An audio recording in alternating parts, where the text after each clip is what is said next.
अस्सलाम वालेकुम स्टूडेंट्स जी। आज हैं जी हमारे पास चैप्टर नंबर 10 के न्यूमेरिकल। ठीक है, फिजिक्स 10th के। देखें जी, न्यूमेरिकल स्टार्ट करने से पहले सबसे पहला काम होता है जी आपके पास कि स्टेटमेंट जो गिवन है उसमें से डाटा फाइंड आउट करना। तो जो डाटा फाइंड आउट किया जाता है उसे आप लिखते हैं जी गिवन डाटा, यानी कि जो डाटा आपको मालूम होगा या आपके पास मौजूद होगा उसे हम लिखेंगे given data. Time period of a simple pendulum का टाइम पीरियड इज 2 सेकंड। अब देखें, टाइम को हमने डिनोट किया था स्मॉल डी से, तो टाइम पीरियड है, टाइम पीरियड को हम डिनोट करते हैं कैपिटल डी से। कैपिटल डी हमने फाइंड आउट करना है। What will be its length. What का मतलब होता है आपके पास क्या विल बी होगी इट्स लेंथ, इसकी लंबाई, ऑन अर्थ एंड मून, यानी कि मून और अर्थ दो चीजों के लिए आपने लेंथ फाइंड आउट करनी है टाइम ये सिंपल पेंडुलम की। तो देखें जी, इस एक को हमने नाम दे दिया एल, अर्थ के लिए एल ई और मून के लिए एल एम। ठीक है, टू थिंग्स, दो चीजें हमने फाइंड आउट करनी है। Where G M. अब देखें जी एम कितना गिवन है जी आपको, जी एम यानी कि जी की वैल्यू ऑन मून है जी जी ई डिवाइडेड बाय 6, और जो जी एम है आपके पास यानी कि जी की वैल्यू ये मून के लिहाज से गिवन है और ये आपके पास आएगी जी अर्थ के लिहाज से। ये अर्थ के लिहाज से गिवन ना भी हो तो आपको मालूम होना चाहिए कि जो जी की वैल्यू ऑन अर्थ है वो होती है आपके पास 10 मीटर पर सेकंड स्क्वायर। देखिए इधर ही हम पहले जी एम की वैल्यू फाइंड आउट कर लेते हैं, यानी कि 10 को डिवाइड करवा देंगे हम 6 से। 10 को जब डिवाइड करवा जाता है 6 से तो आपके पास वैल्यू आती है जी 1.67। ठीक है, जी एम की वैल्यू। अब देखें जी, डाटा ये गिवन था, उसके बाद हम स्टार्ट करते हैं अपनी कैलकुलेशंस।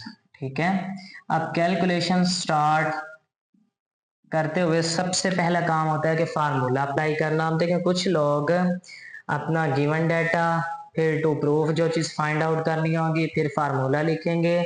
सॉरी, यहाँ हमने लिखना था टाइम पीरियड, हमारे पास था 2 सेकेंड, तो इधर हम लिखेंगे जी 2 सेकेंड, क्वेश्चन मार्क नहीं लिखेंगे। ठीक है, अब देखें जी, 3 डॉट्स लगाएंगे। हमारे पास फार्मूला था टी, टाइम पीरियड का T is equal to 2 pi under root L over g.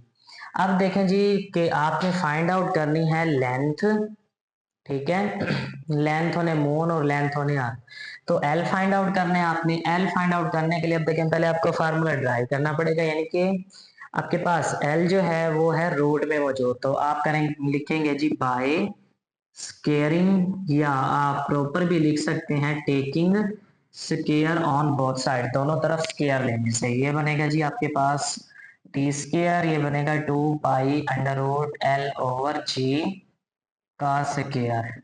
अब ये आ जाएगा जी आपके पास टी स्केयर इक्वल्स टू 2 का स्केयर लेंगे 4, पाई का स्केयर आपके पास आ जाएगा पाई का स्केयर, और अब देखें जी आपके पास है अंडर रूट में एल ओवर जी और उसका स्केयर, स्केयर से रूट कैंसिल होगा आपके पास, तो बचेगा एल ओवर जी। अब देखें एल की वैल्यू करनी है आपने फाइंड आउट। जी अब इधर हो रहा है हमारे पास डिवाइड, दूसरी तरफ लेकर जाएंगे टी स्केयर के साथ हो जाएगा मल्टीप्लाई, और 4 पाई स्केयर हो रहा है मल्टीप्लाई, दूसरी तरफ लेकर जाएंगे हो जाएगा divide. 4 pi square is equal to L. तो स्टूडेंट्स एल लेंथ का फार्मूला आ गया जी आपके पास T square multiply g divided by 4 pi का स्केयर। अब यही फार्मूला हम दोनों चीजों के लिए, लेंथ ऑन अर्थ और लेंथ ऑन मून के लिए ड्राइव करेंगे। देखिए जी, अब हमने लिखा एल ई, अब अर्थ के लिए तो जस्ट एल के साथ ही लगा दिया, टाइम पीरियड दोनों का सेम रहेगा। अब जी ई और जी एम की वैल्यूज गिवन थी आपको, तो पहले लिखेंगे जी E divided by 4 multiply pi का स्क्वायर। अब देखें जी टी, टी कितना था आपके पास 2 मल्टीप्लाई जी ई था आपके पास 10 डिवाइडेड बाय 4 मल्टीप्लाई पाई की वैल्यू होता है आपके पास 3.14 का स्क्वायर। अब देखें जी 2 का स्क्वायर करेंगे 4 मल्टीप्लाई 10 डिवाइडेड बाय 4 मल्टीप्लाई 3.14 का जब आप स्क्वायर करेंगे तो ये आएगा 9.8596। ठीक है, 4 से 4 कैंसल। अब हम 10 को डिवाइड करवा देंगे 9.8596 से, तो जब हम 10 को डिवाइड करवाएंगे 9.8596 से तो हमारे पास आएगा जी 1.014।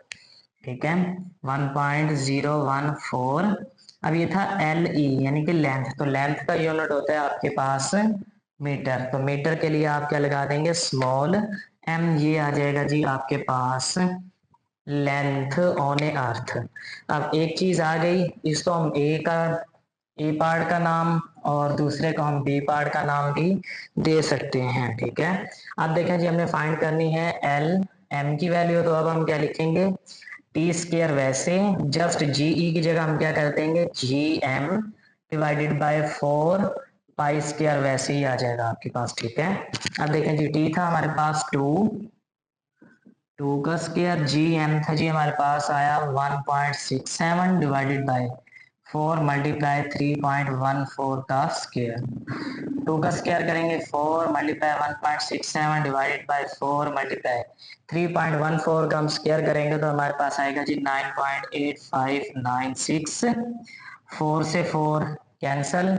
फिर नेक्स्ट स्टेप होगा जी हमारा लास्ट, 1.67 डिवाइडेड बाय 9.8596। कैलकुलेटर की मदद से जब हम इन दोनों वैल्यूज को आपस में डिवाइड करवाएंगे तो जी हमारे पास आएगा 0.169। 0.169 ये है जी लेंथ आपके पास। तो अब देखें, अगर हम इसे राउंड ऑफ करें तो ये आपके पास बनेगा 0.16 में। आप 5 से वैल्यूज अगर बड़ी हो तो आपका एक का इजाफा कर दिया जाता है, और अगर 5 से वैल्यू आपके पास स्मॉल हो यानी कि 4 या 4 से कम हो तो फिर वैल्यू नेक्स्ट में, ठीक है, कोई चीज ऐड नहीं की जाती, 1 का इजाफा नहीं किया जाता। तो स्टूडेंट्स ये आ जाएगा जी आपके पास लेंथ, और ये बन जाएगा 6 7 लेंथ का यूनिट है जी आपके पास मीटर, ठीक है। अब ये मीटर लगाने के बाद आपके पास लेंथ आ गई। अब देखें, दोनों आपने फाइंड कर ली, length on a earth and ये था आपके पास, sorry, length on a moon, तो मून को हम लिखते हैं एम, ठीक है। तो दोनों आ गई आपके पास, दो चीजें फाइंड आउट करने का आपको कहा होगा। ओके स्टूडेंट्स, अल्लाह हाफिज, बाकी मिलते हैं नेक्स्ट क्लास।